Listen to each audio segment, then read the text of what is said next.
A little bit about me before I get started. I'm from Ottawa County, which is is opposite to the state is where we're sitting now, where I'm standing now. I've been writing about crime for a long time. I got started with my first book called Cause of Death, which was the result of a year-long research study I did in the Kent County morgue. So I became a morgue volunteer to research the book, and kind of went as a wide-eyed volunteer to actually getting my gloves bloody and helping out with the autopsies. No one ever wants me for dinner. I mean, I never get invited to these things anytime there's a meal being served. There were 2 books about forensic science. I love history, always have had, and so my love of history and my interest in forensics kind of came crashing together, and I've been writing about historical criminals ever since. I've been on the Travel Channel's Mysteries of the Museum as an expert a couple of times. That was an interesting experience. I sat for both cases in one fell swoop in Farmington Hills. And the TV company from New York had set up a studio in the conference room. Can you hear me okay? I don't know, okay. And so basically what they do with this, if you're not familiar with the show, is they take an artifact and they key it into the story, and the artifact is from a museum. So the museum that they were dealing with in the first episode was called, if you get this name right, it's Marvelous Marvin's Magical Emporium. Right. So the proprietor of that museum got a hold of a really old deck of tarot cards. And that was the artifact they used to key into the story of Helmut Schmidt, who was a serial killer who was caught in Royal Oak. And a lot of the characters had a connection with Pontiac, which is just down the road from you folks. There's some copies of that book there you can take a look at. And that episode aired last spring, and then the next one should be airing this season. And that one's going to be involving the Mutter Museum, which is a museum of medical science in Philadelphia, I think. Now, the experience of being on TV, I don't like it. I mean, I had these fantasies when I was a kid of being an actor, and they died that day in the hotel floor in Farmington Hills. And I'll tell you why.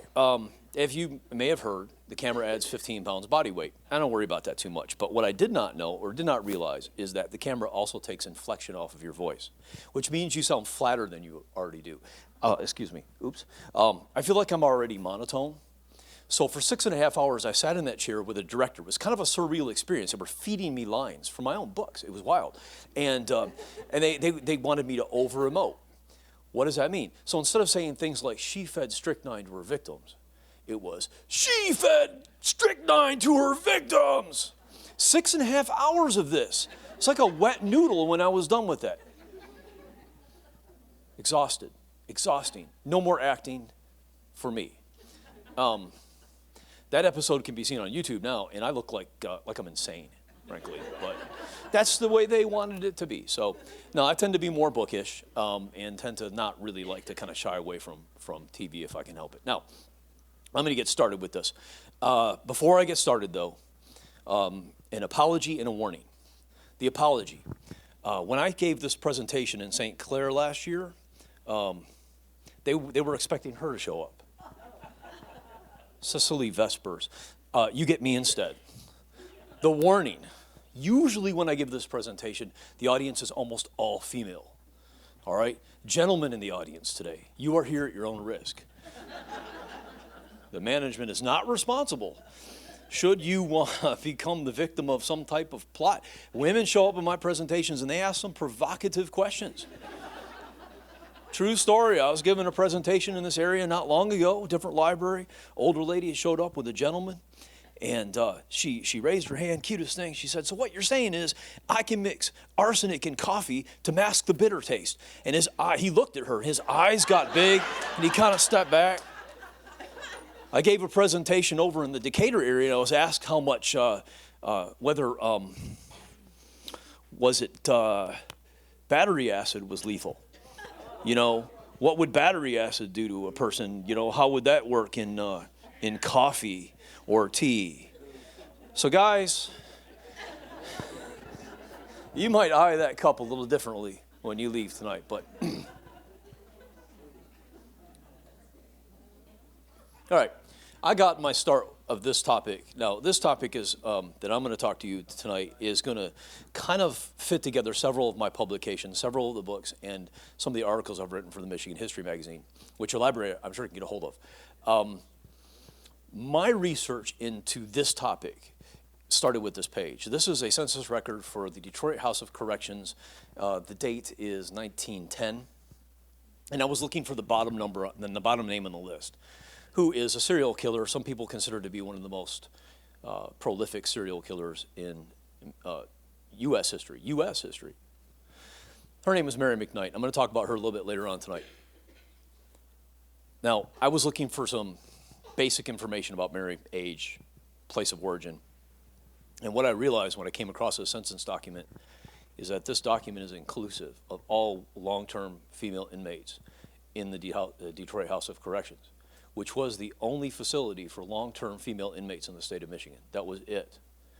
So if a woman was doing a lengthy sentence, all roads led to this particular prison. So this is, if you research and are interested in wicked women of Michigan, this is the place to look at. Now, this would be the old Dahoko, which isn't there anymore, so don't go looking for it.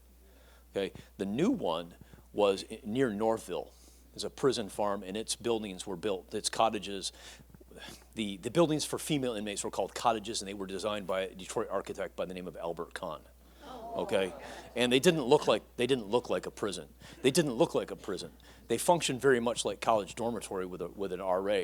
And the reason for it is what happened behind the bars of the old Detroit House of Corrections, which was in the Eastern Market area. So that's the structure that is the most fascinating one to me. The new Detroit House of Corrections for females gave way to the Robert Scott Correctional Facility, which then gave way, I think it's the Huron Valley Women's Correctional Facility today.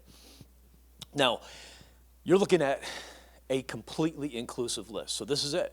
In the state of Michigan in 1910, these are all the females doing lengthy sentences. There's not very many of them. And of this list, there's 5 lifers, 5 or 6.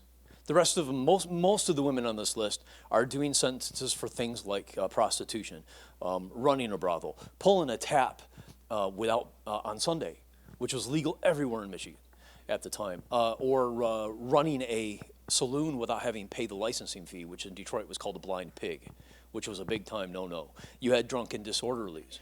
And then we have the women who really qualify as some of the most lascivious, lethal, wicked women in Michigan history. From the bottom up, we have Mary McKnight, serial killer. About the middle of the page, you're going to find the name Mabel Larson. Her name was Corin. She murdered somebody for an insurance check. Above her, we have Jenny Flood, the Grand Rapids shotgun slayer. You don't get a nickname like that by being a stellar citizen. Above her, we have one of the wickedest women in Michigan history, I believe, Nellie Pope, the Detroit axe slayer. And above her, we have Sarah Quimby, who was involved in a lifeless marriage to a farmer named Elmer Quimby and decided to poison her way out of it. But she didn't decide to poison him. She decided to kill her children and then overdose herself. She got enough of the, I think it was morphine she put in wine. She got enough of it to kill the children, but she didn't get enough to kill herself. And so she went down for murder 1. So of this list, 5 women. Now, I got thinking to myself when I was researching Mary McKnight, what a fascinating story these 5 have. What a fascinating story Mary has. What if I start pulling up stones, and what am I going to find? Every one of these women have to have a fascinating story attached to them. So I started digging, and I discovered that from the opening of the old Detroit House of Corrections in the late 1860s through the 1930s, think about the eras we're talking about. The 1920s, the Roaring 20s, the 30s, before then, the Gaslight era, there was a grand total of 34 women sentenced to life in prison in Michigan history in that time, in that 70-year period of time. It's not many. If I showed you a comparable list from Jackson State Penitentiary, it would be pages and pages and pages and pages and pages and pages and pages. So what's up with that? Were women just not as naughty as the men? Well, there's a little bit more to it than that. All right, so let us begin. When I write a book about historical crime, I have to go back in the Wayback Machine to take a look and see how life was like back then, because life back then is not the way life is today. And as a writer, I too often make assumptions about the past based on my present. And you can't do that. That's a major pitfall for a historian. And when you are researching females in particular, this is especially acute. Sometimes what was a crime back then isn't the crime anymore, and sometimes vice versa. Let me give you an example. Do you know the expression rule of thumb? Okay, so one of the possible sources of the expression rule of thumb is, in Michigan, well, in the United States in general, in the 19th century, it was free and legal for a man to beat his wife as long as the stick he used was not thicker in circumference than his thumbs. Now, I have small hands, don't judge me. Even with thumbs like that, I could wield a stick hard enough to really cause some damage. Now, today we would call that spousal abuse, and it would be rigorously prosecuted everywhere, rightfully so. Or it would be attempted murder or even murder. Back then in the 19th century, that was considered fair game. Think about that. Now, sometimes the reverse is true. If you take a look at the wanted poster behind me from 1919, this is an example of a crime that was a crime in 1919 and isn't a crime anymore. Spousal abandonment. Now, let me introduce you to Willard Guy, the mustachioed gentleman, who was from Kentucky, and he came up to Detroit to work for Ford Motor Company with his wife Irene. They were in their 50s. Somewhere along the way, he got the wanderlust, and he walked out on Irene. As a 50-something in 1919, she had very few avenues of employment open to her. So she left her kind of destitute. She went straight off to the Highland Park police chief, a fellow named Seymour, who was the first local chief to use fingerprint identification in Michigan. An interesting factoid. And he swore out a warrant for Willard Guy's arrest. They put out these wanted posters. The original's about this big. They would have posted it everywhere the public congregated. Libraries like this, train stations, police stations, sheriff's departments, you name it. And on the wanted poster, it said they really want him. Now, you can't see it because it's too small, but the language suggests that he is really, really wanted. This was a crime that was considered extremely serious at the time. And we're getting interesting clues where he is. Toward the bottom, it says he may be found with a woman who is not his wife. So Willard had what my grandmother would have referred to as a zipper problem, which is an interesting expression because I'm not sure exactly when zippers were invented. Right? That was a crime then. It's not a crime today. There may be some bizarre statute in Oakland County that has never been erased by law that says a spousal abandonment is still technically a crime, but no one ever prosecutes it. And the reason is a simple phrase that they wouldn't have understood back then, and the phrase is gender equity. Women can get all kinds of jobs today that simply wouldn't have been open to Irene Guy. So husband walks out on his wife today, it isn't necessarily going to elevate to a criminal matter. What was then a crime is not a crime anymore. Interesting story about Willard Guy. They caught him. And they dragged him kicking and screaming back to Irene, who I like to think socked him in the eye and then gave him a great big steak to put over it, like they did in the old days. Funny thing about that is I have evidence that they lived, I was going to say happily ever after, but I'm not sure it was real happy for him. But they lived for the rest of their lives together. They died in the mid-1920s, 1 month apart. The photograph on the right-hand side is one of the reasons why there are comparatively fewer female lifers in Michigan prisons in this era than men. Apart from having incredibly enviable facial hair, these gentlemen have an important role to play in society. I'll give you a hint who they are. There's 12 of them. So jury, who don't you see? You got it. In Michigan, and most other places in the United States, women could not serve on juries until they achieved the right to vote, which was 1919. The law actually went into action in 1920. Michigan was slow on the uptake. First female juror in the state of Michigan was Wayne County in 1925. Then it was a few years after that before there was another. It was well into the late 1920s, early 1930s before jury boxes regularly featured females. Now, if you're anything like me, you're probably thinking an all-male jury would be hideously prejudiced against a female defendant. They're going to throw the book at her. In a world where they can beat their wives with sticks, how forgiving are they going to be of a woman who comes in front of them? But in fact, the opposite is true. Female defendants, particularly con artists, were absolutely terrified when they started putting women in the jury box. Why? Because with a good sob story that could cry their way out of some real trouble. They knew how to tug on the heartstrings of an all-male jury. It was said that an all-male juror inevitably saw the female dependent as some woman in his life. His mother, his daughter, his sister, his niece, his aunt, somebody he associated with. And therefore, a really manipulative person could get out of it. And that is part of the reason why there are only 5 lifers at any given time in the old Dehoko, and there's perhaps 10 times that amount in the Jackson State Penitentiary, perhaps even a greater disproportion than that.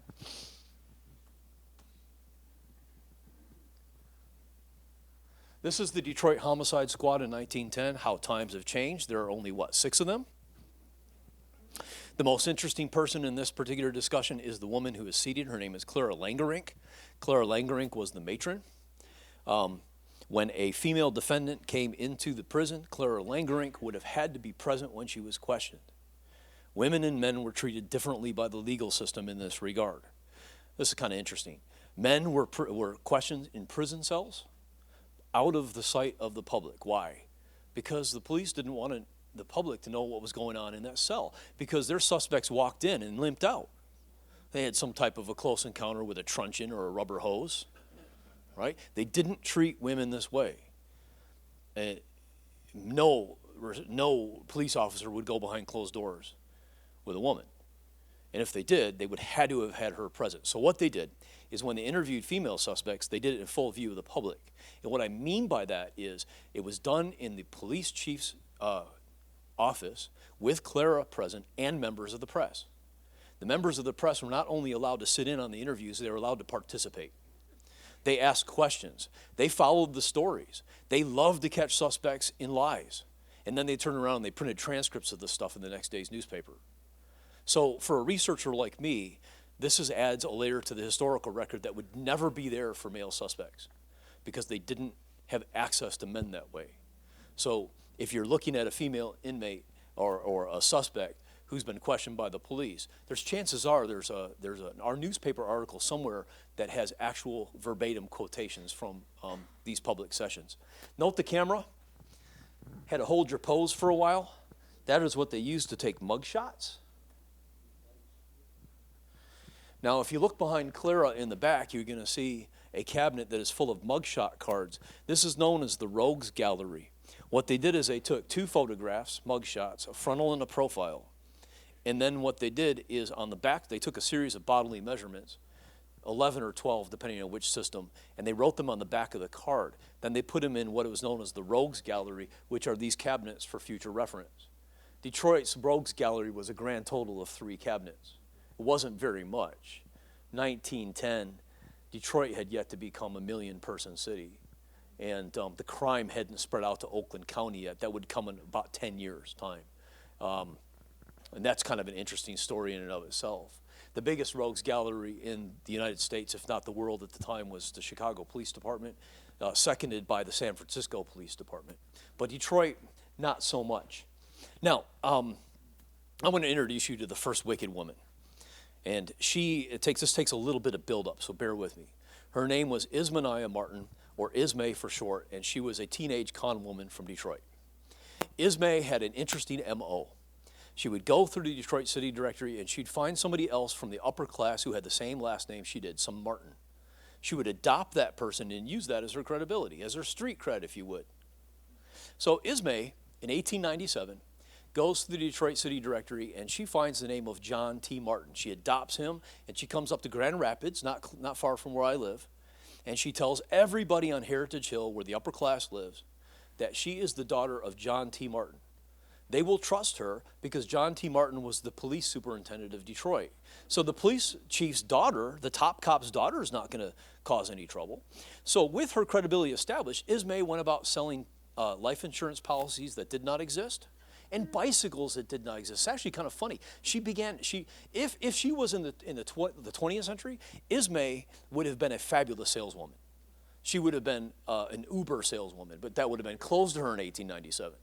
She actually started a craze, a wheel craze they called it, because all the women in Grand Rapids High Society wanted bicycles. So they thought nothing about paying their greenbacks for bikes, but they didn't really exist.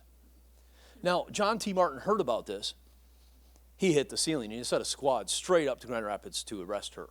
Ismay had like a sixth sense for feeling the heat, and she fled the jurisdiction with a big fat wad of greenbacks. She went down to Cincinnati, where she did the whole thing all over again. This time she adopted a different Martin from the Detroit City Directory. This time she chose unwisely.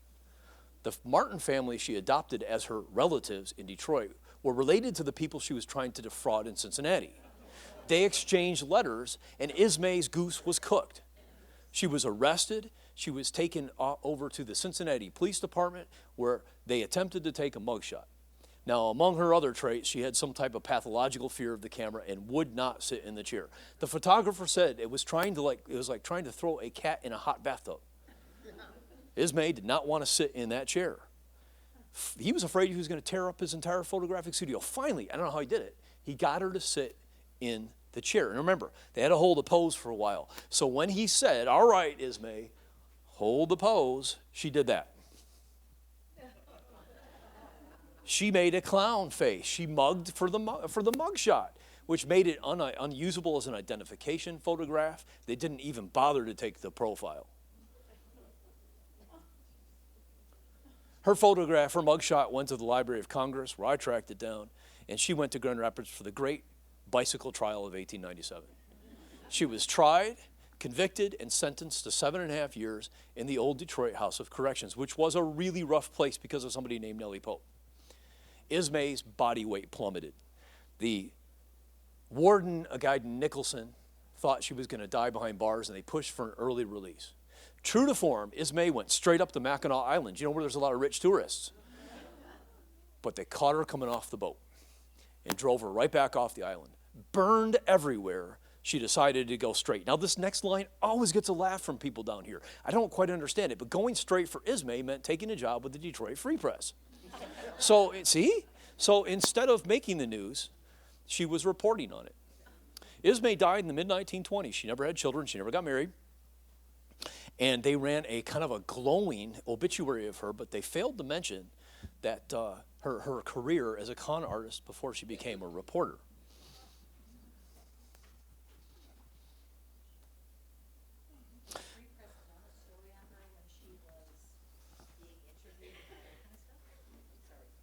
Yeah, there was an interesting item because Ismay got caught before the bicycle thing. She got caught, she borrowed a baby from a friend.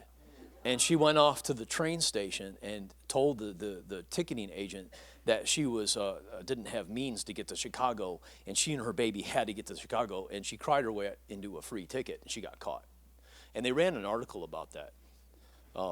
So, yeah, the Free Press did some stuff on her. Carrie Perlberg. This is her full mugshot. Not a very pleasant-looking individual. Carrie Perlberg had sticky fingers. She was a shoplifter. She liked to target high-line department stores in the tri-state area. Now, the reason why I show this, and I kind of let the cat out of the bag here a little bit, but the reason why I show this particular photograph is because she is an excellent example of how a woman can manipulate an all-male jury. When she got caught, she rented a baby for the trial. And she held the baby, and it was a very powerful piece of emotional rhetoric. I mean, the jurors didn't have to, put two and two together to realize that what she was saying is that if she goes to prison, what's going to happen with the baby? And it worked the first time. Didn't work the second time. I am often asked, why study these old cases? And you're going to find, if you pay attention and listen, you're going to find that there are patterns in these old cases, that there are patterns, the history tends to revolve. And that manipulation of all male jurors, you're going to see that pattern. And there are some other things. Some of these cases I'm going to talk about tonight have echoes that have come all the way to the present. I'll try to point it out as I go. Here we have two upstanding Detroiters. The woman on the right-hand side, it's the same woman, 1 year apart, and that year has not done her any favors. Let's start with the one on the left-hand side. Margaret Martin, they're both Czech kiters, which is today Czech forgers, in the day before security paper. And they're really fun to research, but also very frustrating because they went by a whole bunch of pseudonyms. So they're really hard to track down and try to pinpoint who's who. The one on the left-hand side is kind of interesting. This is your typical kind of card before fingerprint classification. These are the bodily measurements that I was referencing before. So the classification system consisted of these bodily measurements and the mugshot, and together that was supposed to be a foolproof way of identifying a criminal before they figured out how to classify fingerprints. These are not supposed to be easily manipulated, these measurements. So things like height, wingspan from here to here. This is easy to show you on my head. Distance from here to here, distance from here to here, trunk, left earlobe, and all together. I mean, you could have your left earlobe blown out in a chase, by a shotgun, but you're not going to very easily change things like your wingspan. So eventually these measurements are going to come up to haunt you. So that is how they caught a lot of these check-kiters who happen to masquerade under a lot of different names. They used the measurements on the back of the cart. Notice that with Margaret Martin, no relation to Ismay, there's no foot measurement, and if you look at the comments in the bottom, it's because she's missing part of her foot. She walks with a limp. But it didn't matter, because the other measurements would give her away. Margaret Martin's card is 1919, and that's exactly about the time when local groups started using fingerprint classification. So you see the FP at the bottom, that's her fingerprint classification. The photographs on the right-hand side are the same woman.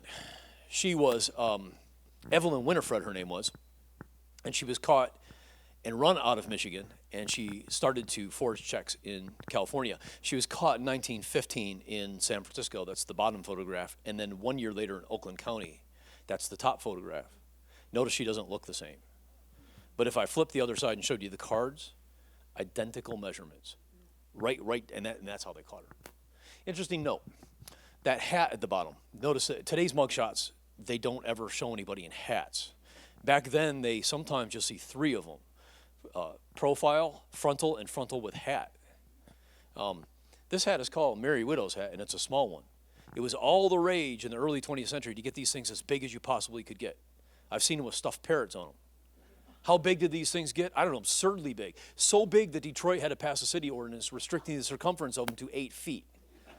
Okay, can you imagine a hat that size? You walk down the road and bump into somebody.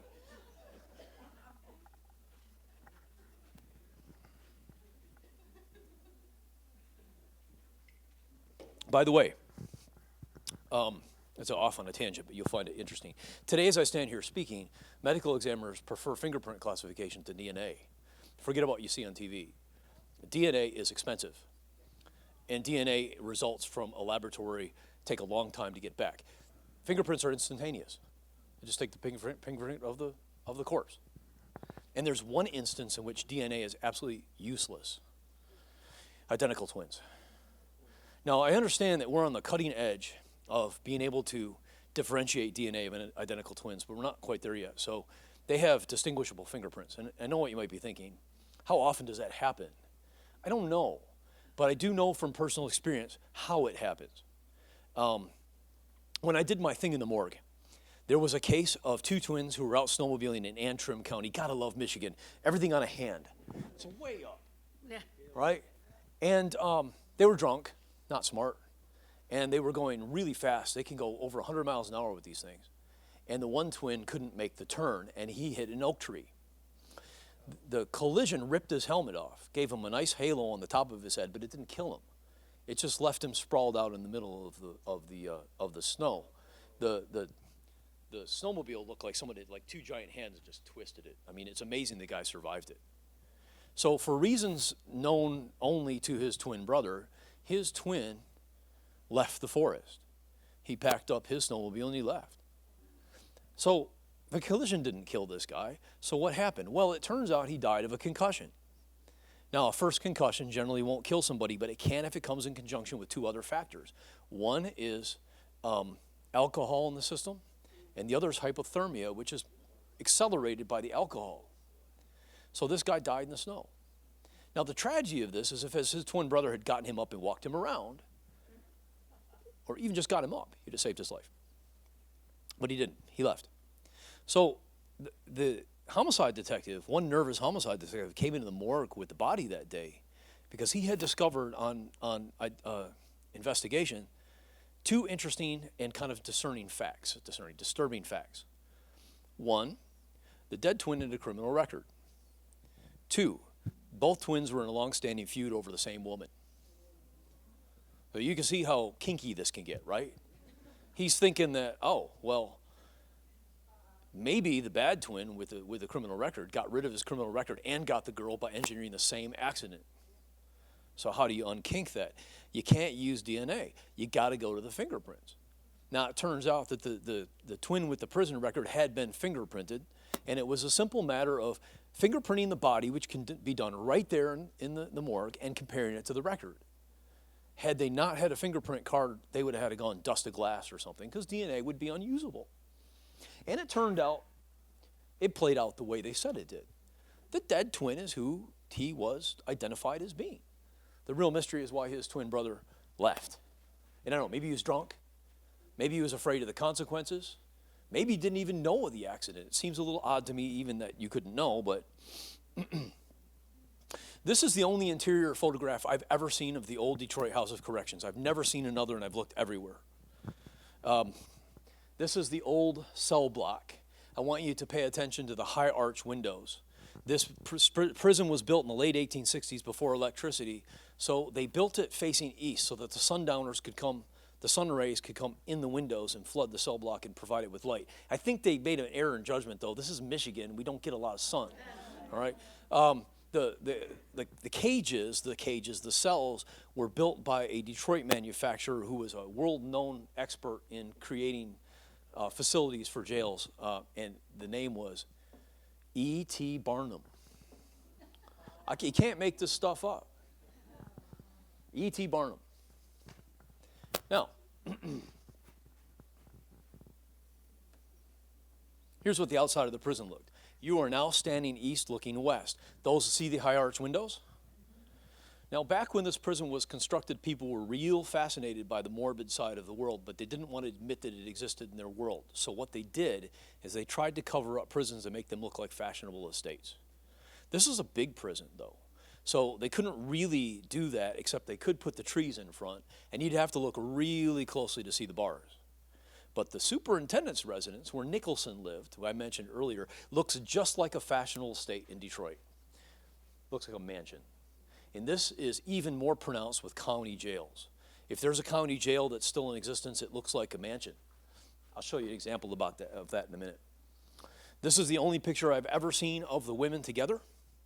This is 1899. Notice they're standing outside the arch windows, outside of the cell block. Couple interesting things to note about this photograph. The matron, or the female guard, is wearing all black. Notice the skirts, they go right to the floor.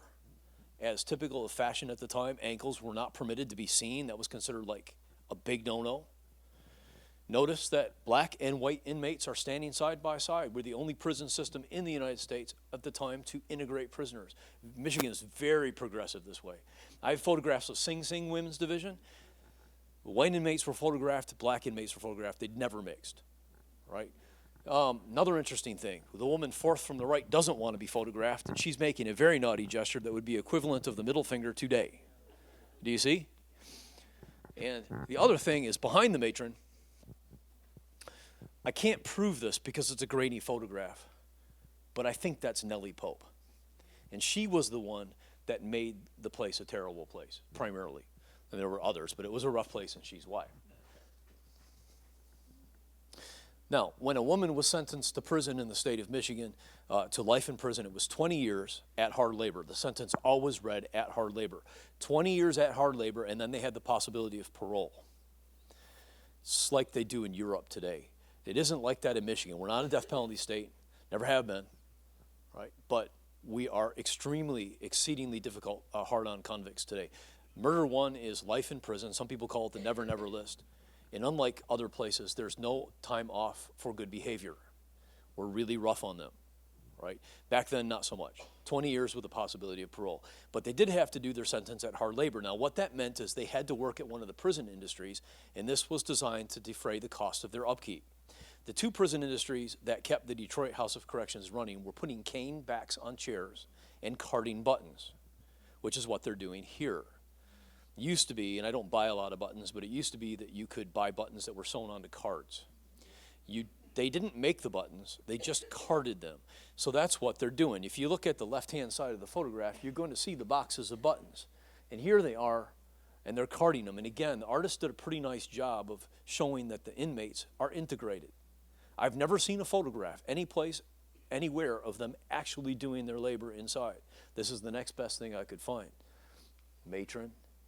Now, if we were to be witnessing this, you would expect to hear laughing, jokes, maybe a ribald joke or two, maybe a little bit of arguing.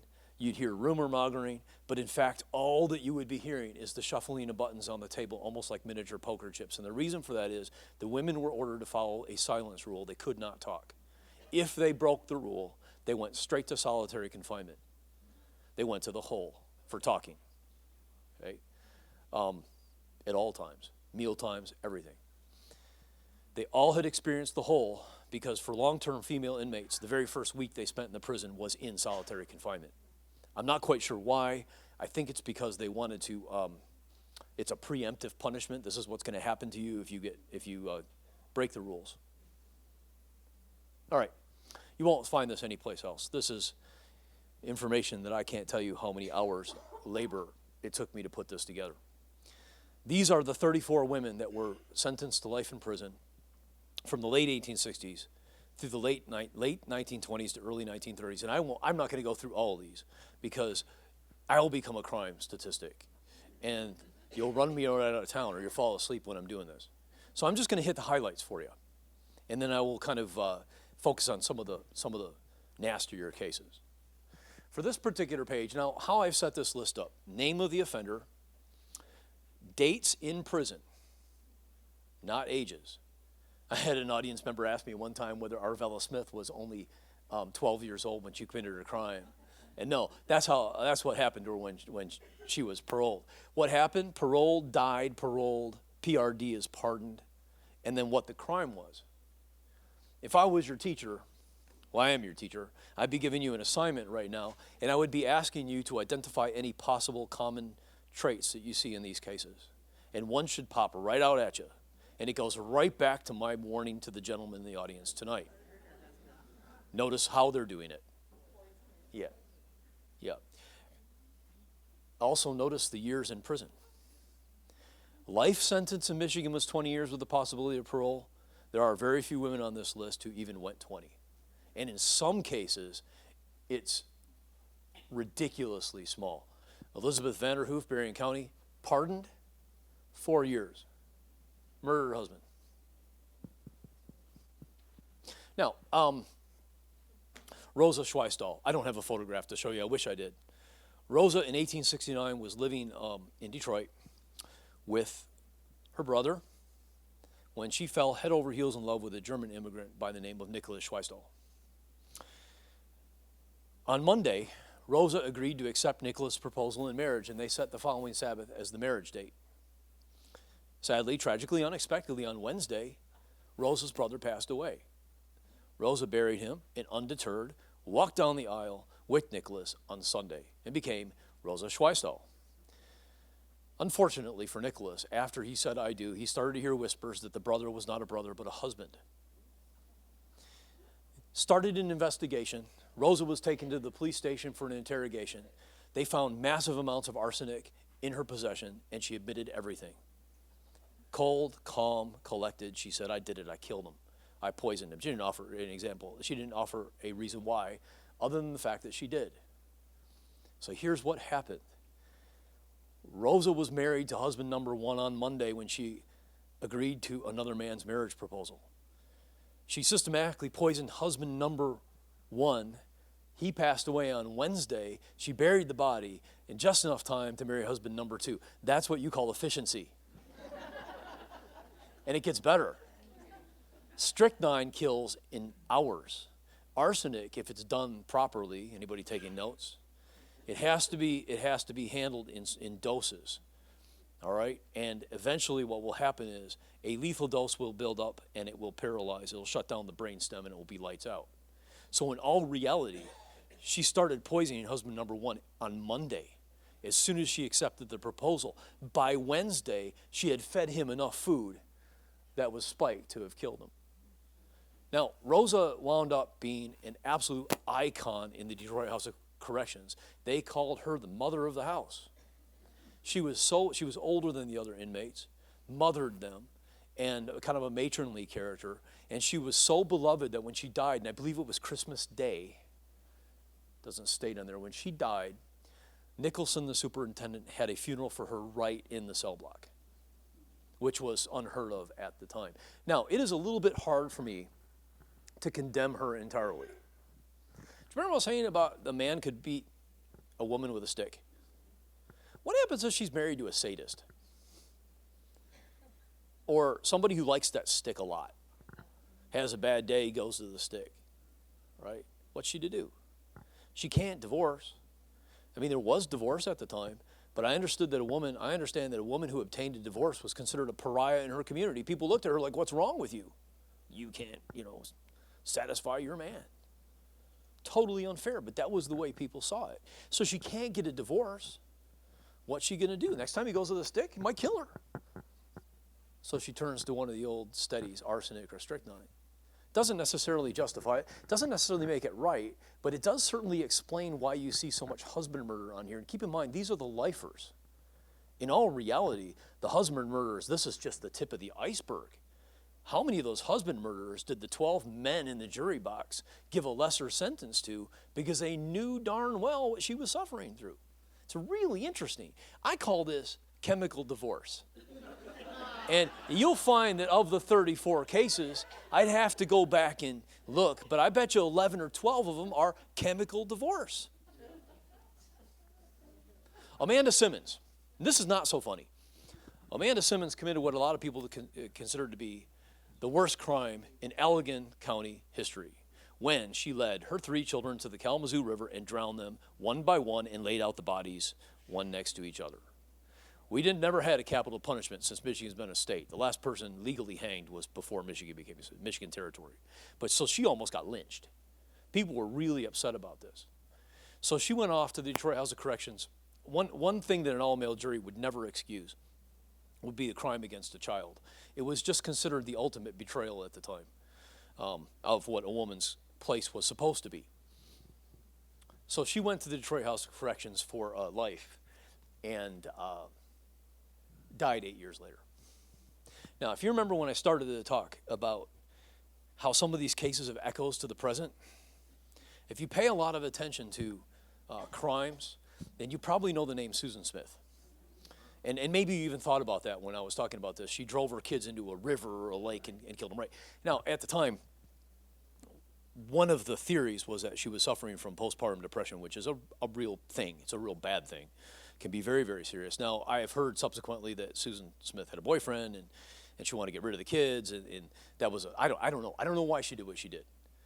But the point being, this concept of depression, we can't really fairly apply that to a situation like this. I mean, we could, but it would be the ultimate example of Monday morning quarterbacking. Why? Because they didn't have criminal psychology the way we see it today. We can talk in terms of this person did this because they had depression. If you ask the sheriff who arrested her, was she suffering from depression? He's going to look at the ground and see, depression, where's the hole you're talking about? Because a depression would be a hole in the ground. They would have no concept whatsoever of mental depression back then. So when I think of some of these cases, it's kind of fun to look and think about psychology and what might have made some of these women tick. But it's not exactly a real fair thing to do either. We'll get to number 10 now. Look at the years. Nellie Pope, 31 years. That's considerably longer than the 20 because she was bad. And I love her. I think I have a crush on her. I'm being filmed here, so I don't know if I should say this publicly. You develop kind of an attachment to some of these people. You research them enough. Don't tell my wife. I got a little bit of a thing for Nellie. Look at, she's beautiful. She's left-hand side is what she looked like when she was in her 20s, and she was 6'4", 200 pounds. The newspapers referred to her as a statuesque beauty. On the right-hand side is when she got out of prison. Not so young anymore. Now, Nellie Pope was supposedly a very, very mentally powerful individual, so much she could actually control people, manipulate them. She was married to a much older dentist by the name of Dr. Horace Pope. They lived in a house on Woodward Avenue, and Dr. Pope had his dental studio in the front parlor. Now, Nellie had developed two very, very bad habits. One is she developed a craving for opium-laced products, which were available everywhere over the counter at the time. In fact, people who became attached to these things, addicted to these things, were called opium eaters, right? A little bit more on that later on. The second bad habit that she acquired was an affair with a barber by the name of Billy Brousseau. Now, Nellie was so manipulative that she was able to convince her husband that she needed some help around the house. And who did she ask her husband to hire? You got it. And they did, so she didn't have to travel to carry on her affair. They did it right under the husband's nose. He wound up sleeping in a chair in the kitchen. Now, when he was not looking, Nellie sent Billy, because she controlled him too, she sent him all over the area on two errands. One was to buy them dope, because he shared her love of opium products.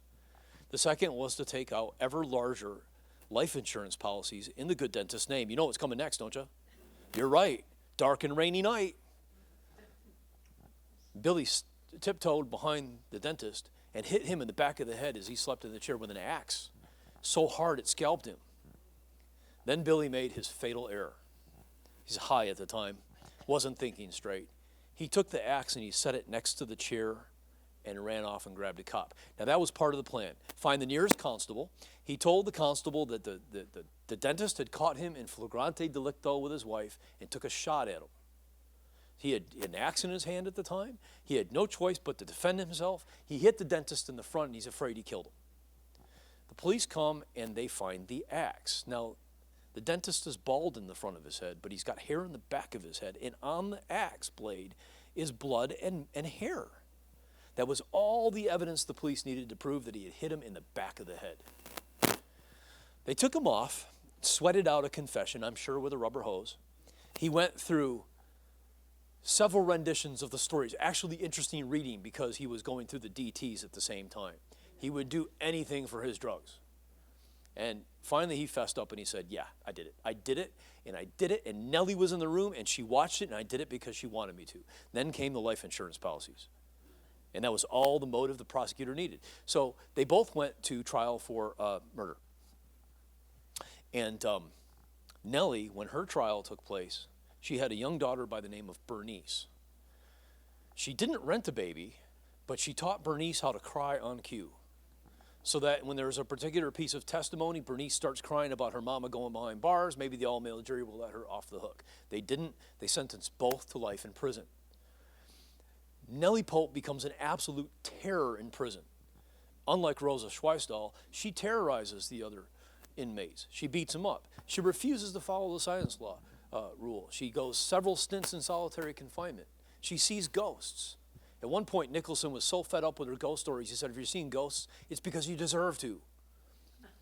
My favorite Nellie Pope story. What would Sigmund Freud say about this? Sunday, they had a chapel in the prison, and they had a service. The men worshiped from the floor because there was more of them, and the women worshiped from the balcony above and behind them. Without provocation, without warning, Nellie took herself, all 200 pounds, 6'4", and threw herself over the balcony onto the men below. That was Nellie Pope. She was why Ismay Martin almost died behind bars. Okay? Now, Billy Brousseau goes to prison for life. And he doesn't make 20. He dies of consumption, which I think is what? Tuberculosis? And on his deathbed, he tries to do what he can to exonerate her. Of course, no one believed it. There was too much evidence to say that she was the mastermind behind the plot. But by that point in time, she'd already spent well over 20 years behind bars, so they let her out off the hook. And she got out of prison. Didn't live much longer after that. And Bernice, who had been adopted into another family, never spoke to her mother, ever, after that trial. Some bad blood between those two. Here's page 2 of the list.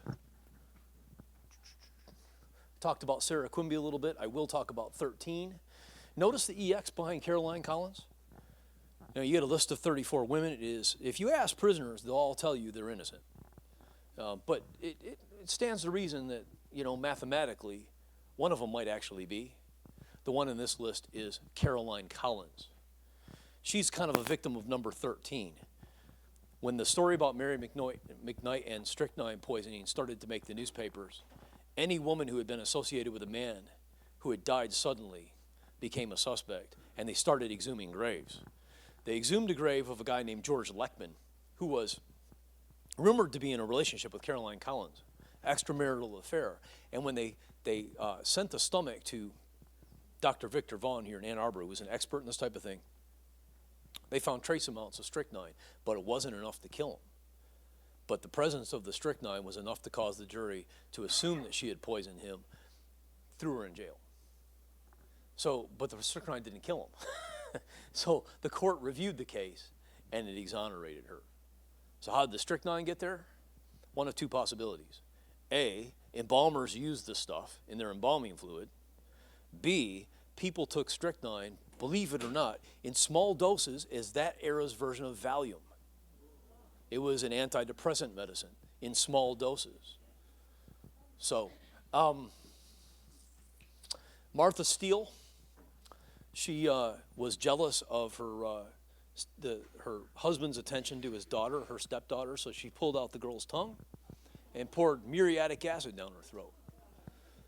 That netted her 12 years in prison before she was pardoned. Caroline Becker, you can find her story in the Wicked Women of Detroit book. She did 9 years. She bludgeoned her best friend to death over $15. She bludgeoned her with a chunk of heating coal. Number 22, Inez Johnson. This is a really good example of how the years, how they served very few years for some really hideous crimes.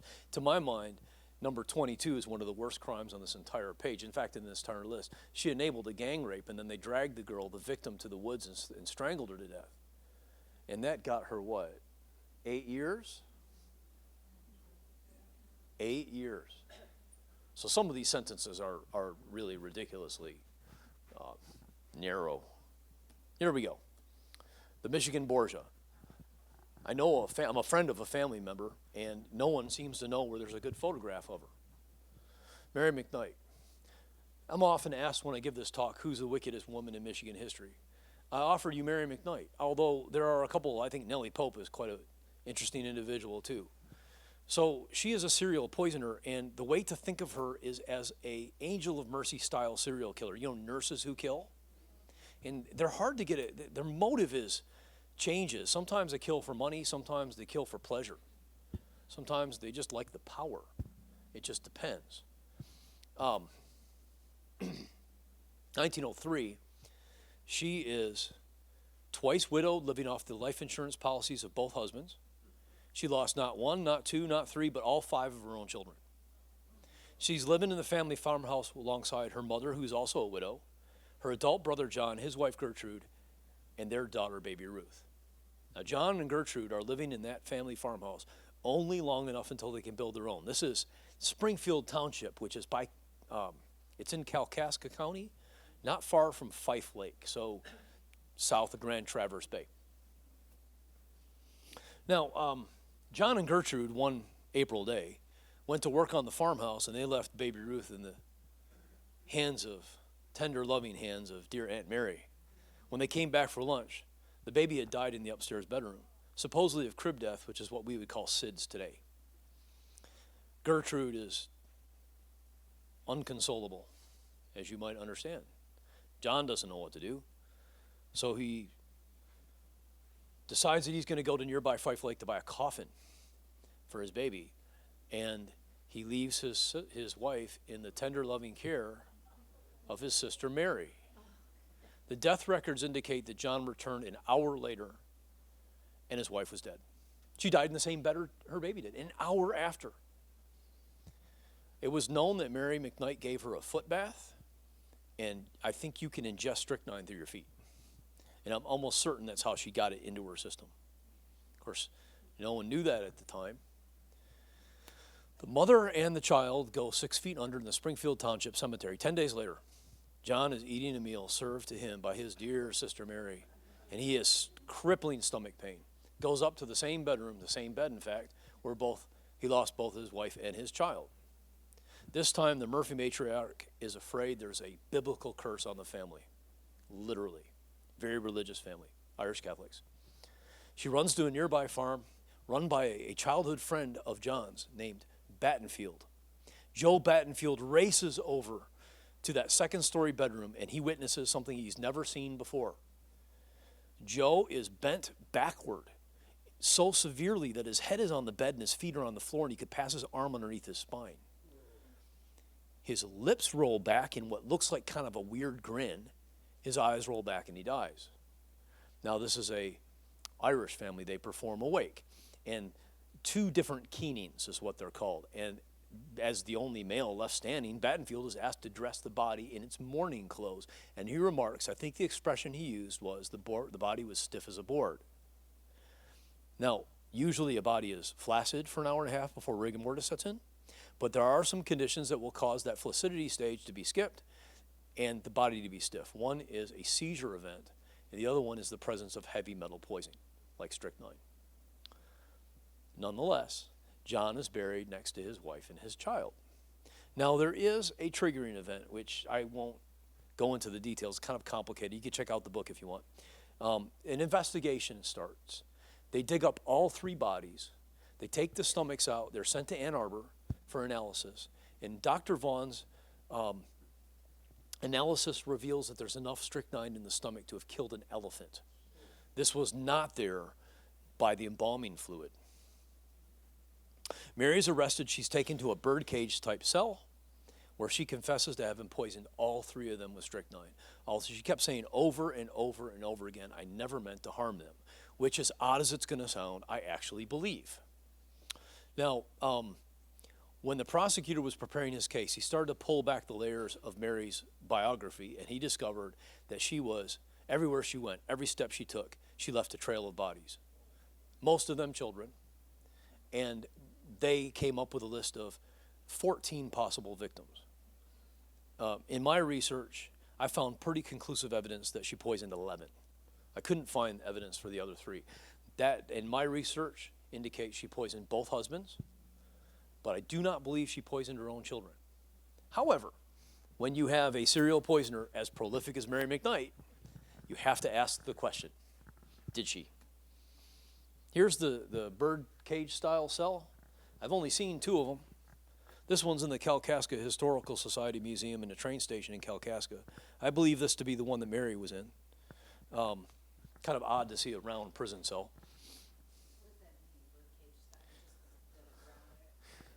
The reason why they're called bird cages is because in the early days in Europe, they had a loop at the top and they hung them outside castle walls. Why? They did this to women who were called scolds. Those were women who publicly scolded their husbands. And so scolds got a sentence in the bird cage, which was literally dangled outside the castle walls. I don't know of them being used in the United States that way. However, I have seen a cell with a loop on top of it. So it could be that they did in some prisons still do that. I just don't know. Here's what the Kalkaska jail and courtroom look like. And boy, does it not look like a mansion to you? That building is still in existence. When I always find cemeteries kind of interesting, and it sounds like a cliche, but sometimes they have some really interesting, dark, buried secrets. The Kalkaska, if you want to do some dark tourism, you want to see the killing, it's not the killing ground, but you can see her victims, Mary McKnight's victims, several of them are lined up in a row in the Springfield Township Cemetery.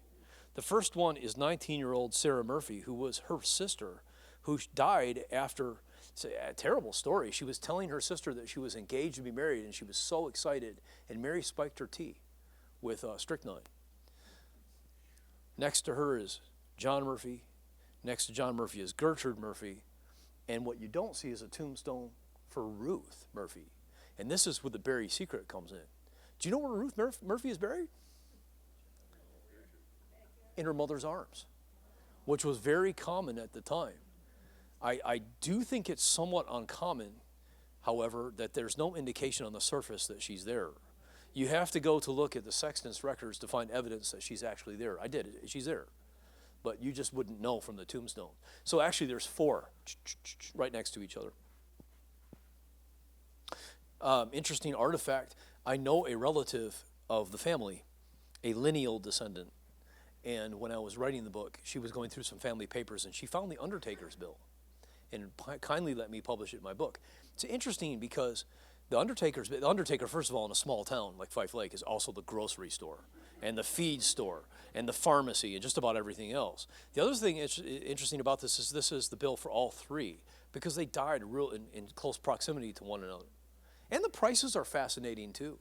The whole enchilada cost $125. Yeah, go ahead.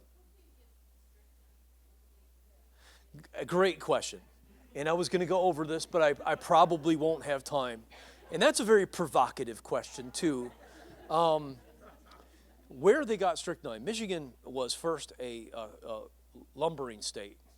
The lumberjacks came through and cleared out the forests, the deciduous forests. It became a farming state, an agrarian state. And strychnine and arsenic were used as rodenticides. These were used as rat killers to kill the rats in the granary. There were two products that were readily available to people at the time. One was called Rough on Rats, which was the arsenic product. The other was strychnine, the other one was Paris Green, which was the strychnine product. Okay, nobody would have batted an eyelash if a farm wife would have gone to the nearby store to get a pound of Rough on Rats. And maybe she had a bigger rat in mind, but however, they would have certainly started to ask questions if she wanted a pound of cocaine, which she could have gotten very easily, and overdosing. Yeah, it's an interesting. That would be a really quick death. Overdose somebody's teacup with cocaine, the eyes would dilate, the heart would stop, but people would ask questions about that. People would talk about opium eating, and then the people that would put one and one together, that the last meal served. The eyes were dilated, but no one would have batted an eyelash if it was arsenic or strychnine. Now, there were other ways to get strychnine. The only way to make green wallpaper at the time was using strychnine. And so in bigger cities that weren't agrarian states, you hear stories of poisoners boiling the wallpaper to get the water that's got strychnine in it and then using that to dose somebody. And of course, people could buy it in its crystalline form because they made their own pills as antidepressant medications. That's what happened with Mary. She had a great big bag of this stuff because she was making her own strychnine pills. She was taking it, so she had access to it all of the time.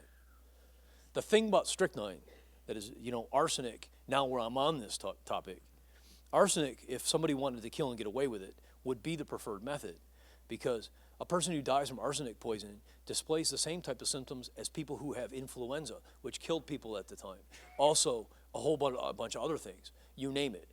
Streptococcus, pneumococcus, typhus, typhoid, all these things. Fever, vomiting, diarrhea. All right?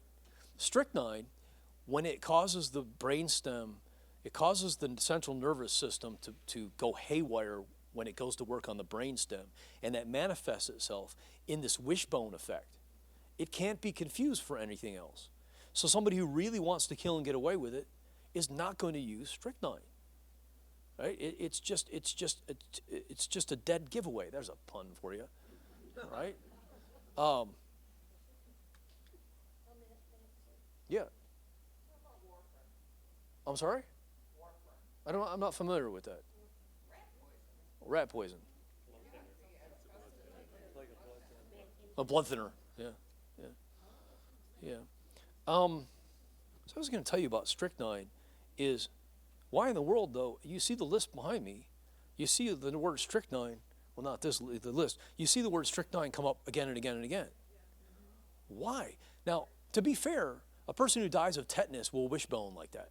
But tetanus kills really slow, months in some cases. Strychnine will kill in hours with an overdose. So it's a dead giveaway. So why do you see so much strychnine? I don't know. My theory is accessibility and need for a quick death. If that dude is going to go to that stick and kill her, she wants to get rid of him fast. She has to. She's got to protect herself. She goes to the strychnine because it'll kill him in hours. But she can't afford to have a witness. So what she's got to do, and I've heard this happen, is she's got to spike his milk while he's in the barn and serve it to him when he's in the barn. He'll die, and there won't be any witnesses. Nobody who will see the wishboning backward. That's what got Mary McKnight. All of her victims died with no witnesses, except for the last one. and it was witnessed by the farmer who ran over. So you see, strychnine is much faster, but it does have a telltale clue. So that the killer has to make sure there isn't somebody to see it. That makes sense.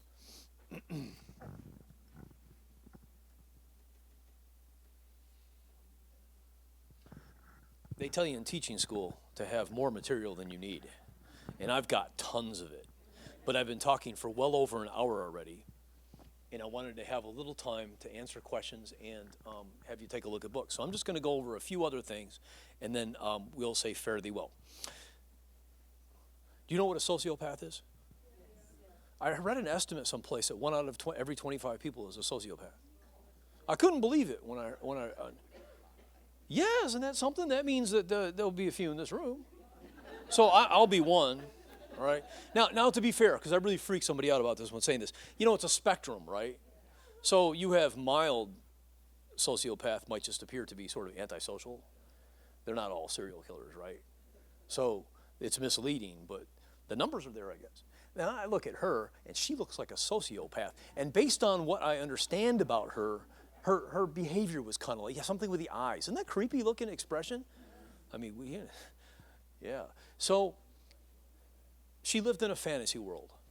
She had $5, told everybody she had 50. With logic like that, she was able to get somebody to co-sign on a mortgage, which she promptly defaulted on.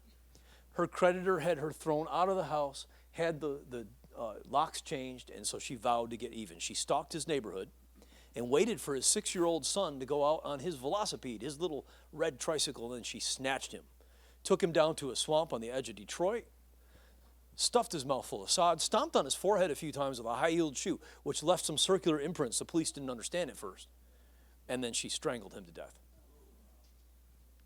She was convicted and sentenced to prison. She died in the new Detroit House of Corrections after 19 years inside. The changeover happened in 1927. That's when the female inmates of the old Duhoco were transferred to the new one. And they were allowed the run of the place, which is a reaction to how bad it was for them in the old Detroit House of Corrections. For much of their time, they didn't have access to the yard even. So they were stuck in their cells except when they were in the prison industries. So when the new Duhoco opened up, the women were allowed to roam around the prison farm. And they say she became quite fond of the gardening. Make of that what you will. Here's the rest of the list. I did the numbers for you. At the very bottom, 10 out of the 34 is chemical divorce. Why? Well, there's a societal element to that. And it may have something to do with the nature of divorce and spousal abuse, those type of things. My particular favorite on this list, and you'll notice, of course, we have arsenic and strychnine making its appearance. But my favorite on this particular list is number 34. Detroit's also called Motown, right? What a perfect crime for Motown. 2 women get into an argument over a record collection, and one shoots the other dead. 12 years before the sentence was commuted. There are some other interesting commonalities on this list. Most of these crimes are very passive-aggressive, and by that I mean poisoning.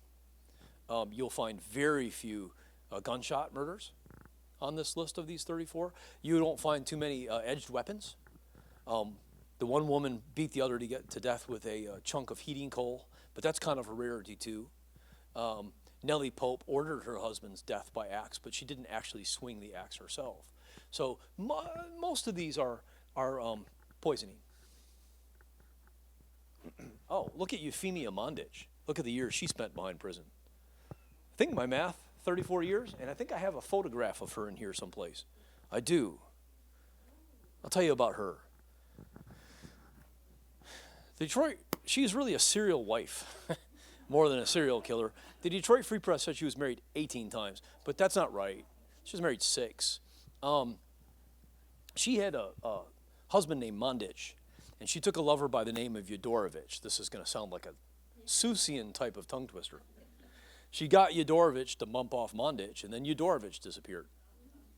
It was years before she was identified as a person of interest, and they caught her and they brought her to the police station, and she confessed to killing him. She said that she had shot him in the neck because he tried to rape her. So she led the police, very calm, cool, and collected, to this cottage called the Murder, could become known as the Murder Cottage. And she sat in the back seat of the car when the police officer shimmied underneath the crawl space and started digging with his hands, found a femur bone, then another bone, then another bone. By nightfall, they had a pretty good skeleton laid out on the grass. And can you imagine what these kids in their short pants are thinking? If they're anything like my students, they're thinking, this is so cool, a real body laying there. What they found that didn't make a lot of sense, though, is they found the skull with a nice, neat fracture going right up the backside and a steel pipe that was buried next to it. That didn't somehow support the self-defense story. So they took the skull in a hat box, and they brought it to the police station, and when they interrogated her, they took the skull out and faced it in a way so that the dead eye orbits are looking at her, because they wanted to get her to crack. They couldn't. They tried the exact same thing at trial, and they didn't get her to crack.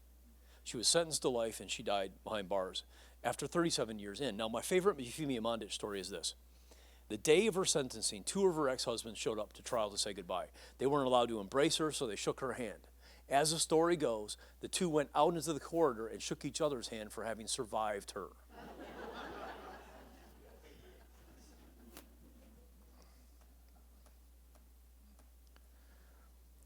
I already kind of talked about this. These are drug labels for drugs that were obtainable by Mary McKnight. These are Kalkaska, 1900. I don't know, for a long time, I didn't understand why anybody would want to buy chloroform. And I researched it a little bit. You know what they use this stuff for? When they couldn't sleep. But it's also lethal in big doses, so you see the skull and crossbones. My audiences usually enjoy this one about paregoric, which is still around in various forms, but our paregoric is not this paregoric. Look at the formula. 46.5% alcohol, so it's a 94 proof. That's a really strong glass of whiskey. And 1.9 grams of opium. And the best part is, look who they're giving it to. A 3-month-old got 5 drops. The adults got the full teaspoonful. And so the question that I always pose when I come to this slide is, why would she use arsenic and strychnine when she could just use this stuff instead? And I've already answered that, because people would start asking questions if she went and bought this stuff in quantity.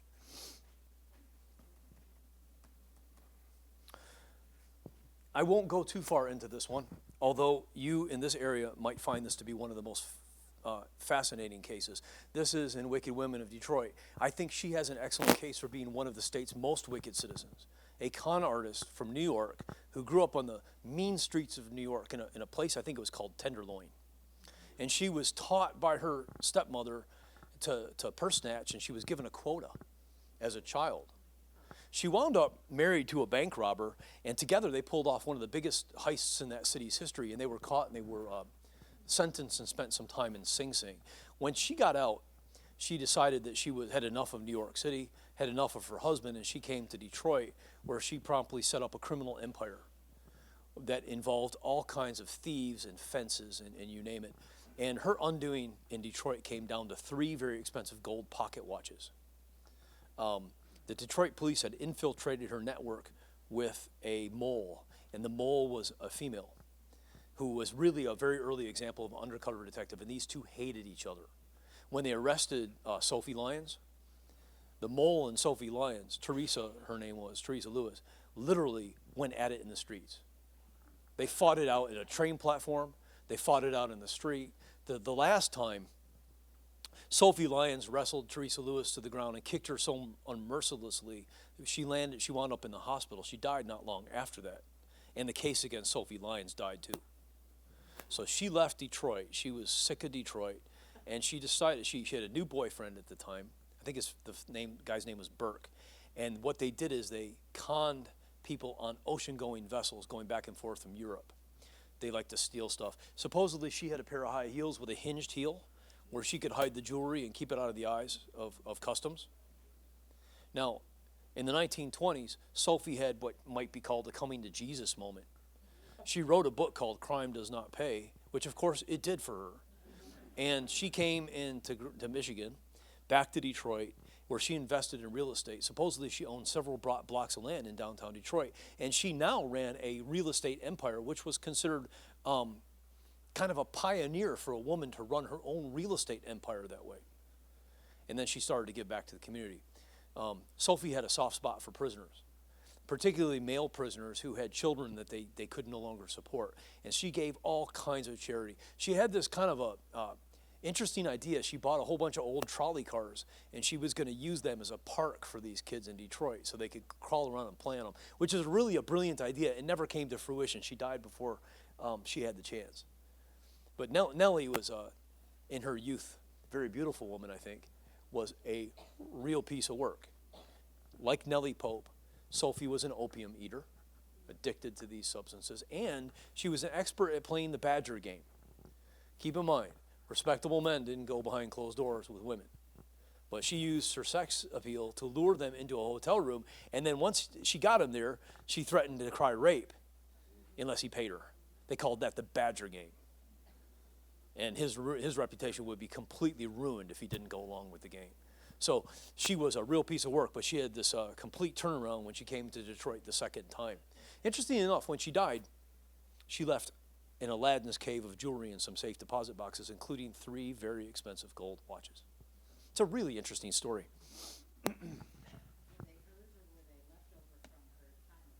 They were stolen. Yeah, they were hot. This is Gertrude Schmidt. She's 20 years old in this photograph, although she looks much older. Her father became known as the Michigan Bluebeard, and he is the one who was caught in Royal Oak. Serial killer who worked for Ford's Motor Company and was taking information and sending it off to the German embassy. So he was a spy during World War I, and he had an interesting sideline. He baited women with matrimonial advertisements, robbed them, and when he thought that they threatened his scheme, he killed them. Usually dismembered the bodies.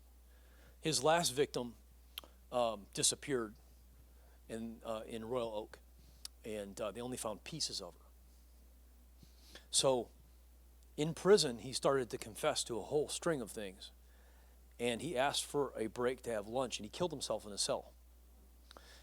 Right before he killed himself, he took something sharp and he scratched on the back wall, "Wife and daughter innocent." Of course, you know, the police went right after the daughter because she had lived with him all these years, and she knew what he knew, and he had introduced her as his sister, which raised all kinds of questions as to whether she was an accomplice in his scheming or not. So the pressure she was a very beautiful woman, and the pressure became incredibly intense. Now, she aged beyond the 2 years. So the story about Helmut Schmidt is really about the women in his life. Now, what's interesting about this particular case is I've been talking about women who really are wicked. They really did some bad stuff. She didn't. But the press just crucified her. And a lot of it had to do with the fact that she was a German. Because in 1918, it wasn't real popular to be a German in Michigan, right? And so she got a reputation for being a wicked woman, but she isn't really. But I do have evidence that she wrote out the postcard, which was supposedly a proof of life evidence from his last victim. I managed to acquire the original. Notice the blood stain. Okay? While she was writing this out, her dad was dismembering the body with a cleaver, which this story, I'll tell you this one, and then this will be the last one for tonight. Okay, we'll end with one that is a little more lighthearted. Her name is May Blen, a cabaret dancer from Toledo. His name is Nay Ford, a prosperous farmer from Plymouth Township. Now, they met the way a lot of older couples met at the time. They met through a matrimonial advertisement. They exchanged letters, and Nay decided to travel down to Toledo to meet May. He must have really been smitten because he would do anything to win her hand in marriage, including lie to her and tell her that if she married him, she'd never have to work another day in his life because he had the right last name for Detroit. He was, after all, a Ford.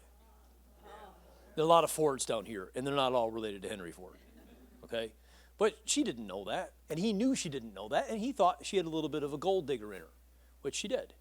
So she decided that she would marry him, and when she came to Michigan, she discovered that her palatial estate was going to be Nay's farmhouse.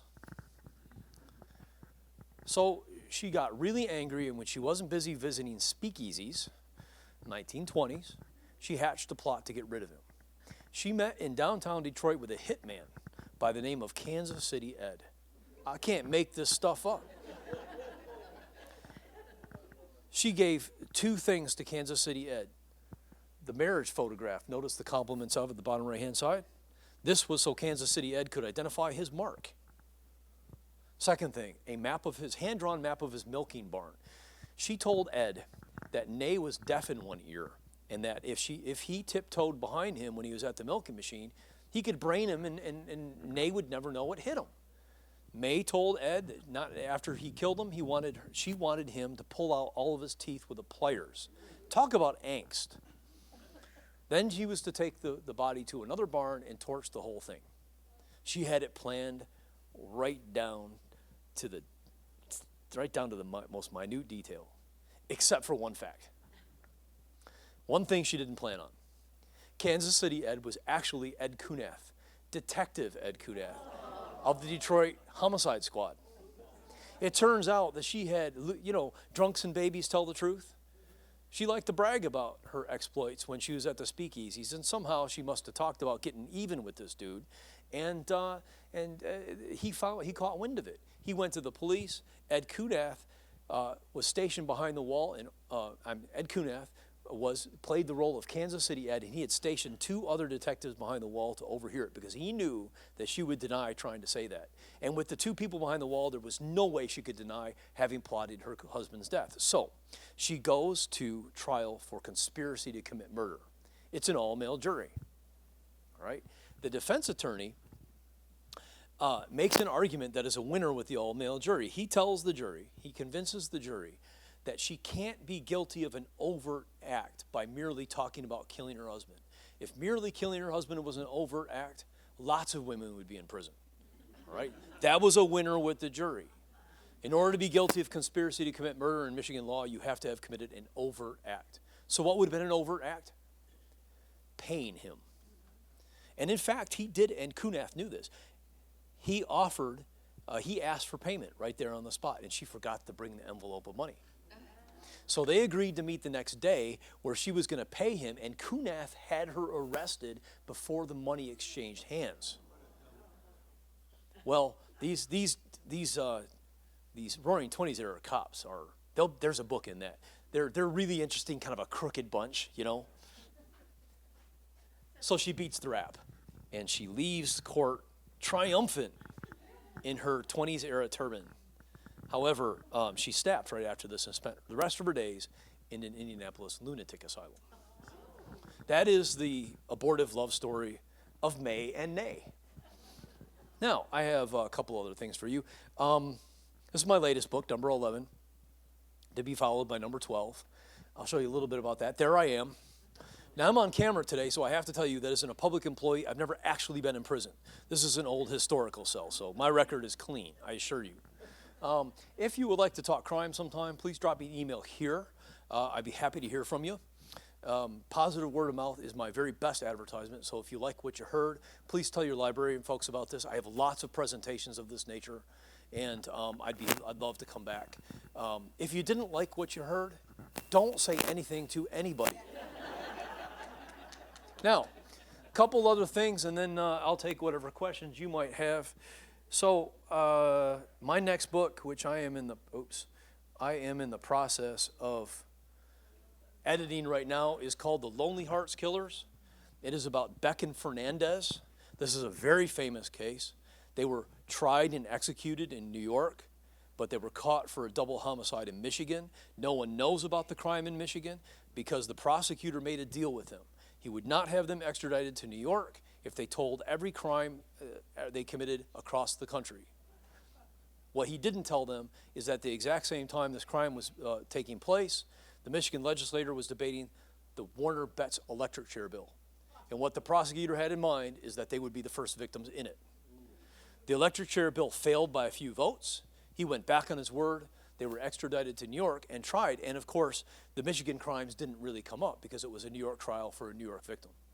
So they're rare in the world of criminology. They got caught for one crime and tried and executed for an entirely different one. And the story of what they did in Michigan is really ruthless.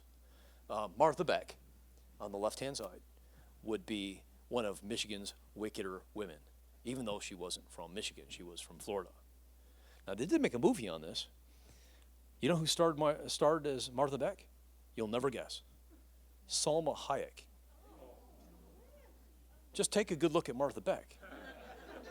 Salma Hayek. Right. All right. So my presentation schedule, I did 55 of these talks last year, and I have about 20 scheduled for this year, and I'll be back in this area. I think Harrison Township is down this area someplace. And then you can check my schedule. They're not always about this talk because I have so many books and so many different talks. I have one called Michigan's Forgotten Serial Killers, which people sometimes enjoy too. So if you're interested in catching another talk, check out my schedule here. The other thing that you might find interesting is Dark Corners of History. It is my blog. I don't update it as often as I should, but if you're interested in reading about the darker corners of history, there are all kinds of crime stories here that took place, not just in Michigan, but all over the world, really. One of the stories that I talked about tonight, Willard Guy, who walked out on his wife Irene, is told in detail there. There's a lot of detail I didn't go into. So if you don't have to register, you don't have to sign up, you can just check it out. Dark Corners of History. So that is my story, ladies and gentlemen, and I am sticking to it. Thank you so much for listening to me. Thank you. Appreciate that. Thank you.